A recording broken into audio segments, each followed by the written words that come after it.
یہی فرق ہے مغرب میں اور مشرق میں، اسلام میں اور کفر میں یہی فرق ہے۔ مغرب کا خاندانی نظام اسی لیے تباہ ہو چکا ہے۔ یہ جو گرل فرینڈ کا رواج ہے کہ شادی نہیں کرتے، لڑکیوں کو دوست بناتے ہیں۔ اب وہ کیوں دوست بناتے ہیں؟ اب ہمارے ہاں لوگ اس کو بڑی روشن خیالی سمجھتے ہیں کہ اسلام کیوں اس چیز سے منع کرتا ہے، اس میں کیا مسئلہ ہے، کیوں ممانعت ہے اس کی۔ اب دکھنے میں تو انسان کو بڑا اچھا لگتا ہے کہ آپ گرل فرینڈ بنائیں، بوائے فرینڈ بنائیں اور بس موج مستی کریں، کوئی ضرورت ہی نہیں ہے آپ کو نکاح کی۔ دیکھیں اسلام نے ایک خاندانی نظام کھڑا کیا ہے، وہ خاندانی نظام کھڑا ہوتا ہے نکاح پر۔ جب آپ کسی کو دوست بناتے ہیں، کوئی لڑکا لڑکی کو یا لڑکی لڑکے کو دوست بناتے ہیں، اس کا مطلب یہ ہوا کہ وہ نہ تو اس کے مہر کا خرچہ اٹھانا چاہتا ہے، نہ نکاح کا خرچہ اٹھانا چاہتا ہے، نہ اس کے کھانے پینے کا خرچہ اٹھانا چاہتا ہے، نہ اس کی اولاد کا خرچہ اٹھانا چاہتا ہے، بس مزے لینا چاہتا ہے۔ اس لیے کہ نکاح کیا تو نکاح کرنے کے بعد تو بیوی کو خرچہ بھی دینا پڑے گا، اس کو مہر بھی دینا پڑے گا، وہ بیمار ہوگی اس کا علاج بھی کرانا پڑے گا، اس کی اولاد ہوگی اس کی تربیت بھی کرنی پڑے گی، اس اولاد پر خرچ بھی کرنا پڑے گا۔ گرل فرینڈ کے چکر میں یہ سارا کچھ نہیں کرنا پڑتا۔ دوست بنائیں، دوستی کریں، مزے لیں، دوستی ختم کر دیں، کوئی بوجھ آپ پر نہیں ہے۔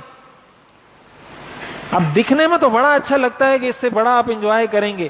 شریعت نے جو منع کیا ہے اس لیے منع کیا ہے کہ اس سے اسلام کا پورا خاندانی نظام تباہ ہو جاتا ہے۔ اسلام کا خاندانی نظام بڑھ ہی نہیں سکتا، اس کی نمو اور افزائش ہی نہیں ہو سکتی جب تک نکاح نہ ہو۔ جب نکاح ہوگا تو وہ آپس میں ایسے جڑ جاتے ہیں کہ پھر جدا نہیں ہو سکتے، پھر وہ سارے خرچے اٹھائے گا۔ اسی لیے اسلام نکاح پر زور دیتا ہے، اور غلط کاموں سے، بے حیائی سے، نظروں کی حفاظت کا، یہ سارے احکام شریعت نے اس لیے دیے ہیں کہ انسان کسی غلط راستے پر نہ چل پڑے۔ اس لیے کہ اس غلط راستے میں تو اس کو بڑی آسانیاں ملیں گی، وہ آسانیاں وقتی طور پر تو ہیں کہ وقتی طور پر آپ کو مزہ آ رہا ہے، وقتی طور پر آپ کو تفریح مل رہی ہے، وقتی طور پر آپ کے اوپر کوئی بوجھ نہیں ہے، لیکن اگر لانگ ٹرم بنیادوں پر آپ اس کو سوچیں تو آپ اپنے آپ کو کھوکھلا کر رہے ہوتے ہیں، پوری سوسائٹی کو کھوکھلا کر رہے ہوتے ہیں، پورے معاشرے کو کھوکھلا کر رہے ہوتے ہیں۔ اس کے نتیجے میں پھر محبتیں پیدا نہیں ہوتی ہیں، اس کے نتیجے میں عداوتیں پیدا ہوتی ہیں، دشمنیاں پیدا ہوتی ہیں، پھر کسی کو کسی کی پرواہ نہیں ہوتی، پھر ہر آدمی اپنی زندگی میں مگن ہوتا ہے۔ اسی لیے اسلام نے نکاح پر اتنی توجہ دی ہے۔ اور آج کل تو مغرب میں یہ حالت ہو چکی ہے کہ وہاں پر بہت سارے ممالک ایسے ہیں کہ وہاں بچے کے نام کے ساتھ اب والدہ کا نام لکھا جاتا ہے، والد کا نام لکھا ہی نہیں جاتا۔ ایسے ممالک بھی ہیں، جیسے ہم یہاں لکھتے ہیں نا فلاں بن فلاں، تو وہ بن فلاں میں والد کا نام نہیں لکھتے، والدہ کا نام لکھتے ہیں، اس لیے کہ والد کا نام ان کو پتہ ہی نہیں ہے۔ ہم ان کے پیچھے پیچھے اندھے ہو کے چل رہے ہیں کہ وہ جو کر رہے ہیں بڑا اچھا، وہ زندگی کو انجوائے کر رہے ہیں، بڑے مزے میں ہیں، یہ ہیں وہ ہیں۔ ہمارے مسلمان بھی کبھی کبھی یہ باتیں کرتے ہیں، ان کو پتہ نہیں ہے کہ وہ کتنے تباہ ہو چکے ہیں۔ آپ ان سے پوچھیں وہ واپس پلٹ رہے ہیں، وہ ان ساری چیزوں پہ پابندی لگا کے دوبارہ خاندانی نظام ڈیولپ کرنا چاہتے ہیں اپنا، نہیں کر سکتے، ابھی ناکام ہو گئے ہیں وہ لوگ۔ وہ دوبارہ پلٹ رہے ہیں کہ ہمارا نظام دوبارہ کسی طرح ٹھیک ہو جائے، اور ہم اسی خراب نظام کی طرف بڑھ رہے ہیں۔ تو ایک مسلمان ہونے کی حیثیت سے ایک عقل مند آدمی، اگر صرف عقل بھی ہو، وہ بھی یہ سمجھ سکتا ہے کہ اسلام کا نکاح کا نظام کتنا مضبوط ہے۔ پھر اس نسب کی بنیاد پر شریعت نے میراث رکھی ہے، اسی نسب کی بنیاد پر صلہ رحمی، اسی نسب کی بنیاد پر میراث ہے۔ اب اس کو پتا ہوگا یہ میرا والد ہے تو میراث میں والد کا یہ حق ہے، والدہ کا یہ حق ہے، بیٹے کا یہ حق ہے، بیٹی کا یہ حق ہے۔ جب نسب ہی نہیں تو میراث کہاں سے؟ میراث کس کو دیں گے جب آپ کو یہ نہیں پتا کہ والد کون ہے، بیٹا کون ہے؟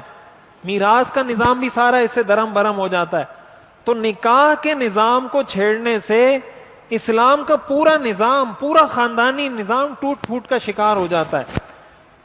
اس لیے یہ والدین کی ذمہ داری ہے، سرپرستوں کی ذمہ داری ہے، بڑوں کی ذمہ داری ہے بحیثیت مسلمان کہ ہم نکاح کے لیے ماحول کو سازگار بنائیں، نکاح کو معاشرے میں آسان بنائیں۔ جتنے کم سے کم رسومات ہوں گی، جتنے کم سے کم رواج ہوں گے، اتنا نکاح آسان ہوگا۔ جتنی رسومات زیادہ ہوں گی اتنا نکاح مشکل ہوگا. امیر آدمی تو نکاح کر لے گا, غریب آدمی نہیں کر سکے گا. اب غریب آدمی اس انتظار میں ہوگا کہ میں بیٹی کو جہیز دوں گا, جہیز کے پیسے نہیں ہیں, اب بیٹی بالغ ہو گئی ہے, گھر میں بیٹھی ہوئی ہے, اب اس کے نکاح کا وقت تھا, نکاح کروانا چاہیے تھا, لیکن وہ معاشرے سے مجبور ہے کہ جہیز نہیں ہے, بیٹی کا نکاح نہیں کر سکتا.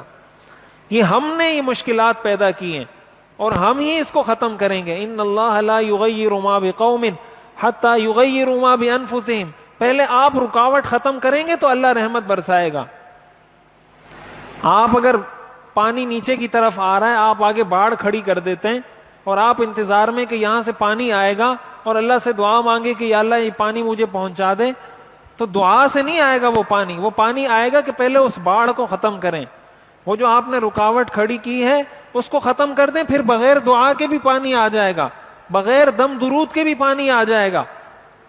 لیکن اگر آپ نے دیوار کھڑی کر دی پانی کے سامنے اور انتظار کر رہے ہیں کہ پانی آئے گا میرے پاس, اور دم بھی کر رہے ہیں, درود بھی کر رہے ہیں, اور آیت بھی پڑھ رہے ہیں, اللہ تعالیٰ سے دعا بھی کر رہے ہیں, کبھی بھی پانی چل کر نہیں آئے گا آپ کے پاس. وہ دیوار ختم کریں, کوئی دم درود کرنے کی ضرورت نہیں پڑے گی, پانی خود بہہ کر آ جائے گا آپ کے پاس. یہی مسئلہ ہے ہمارا, ہم نے رکاوٹیں کھڑی کر دی ہیں, ان رکاوٹوں کی وجہ سے مسائل پیدا ہو رہے ہیں. جب رکاوٹیں ختم کریں گے خود بخود یہ نکاح کا معاملہ آسان ہو جائے گا.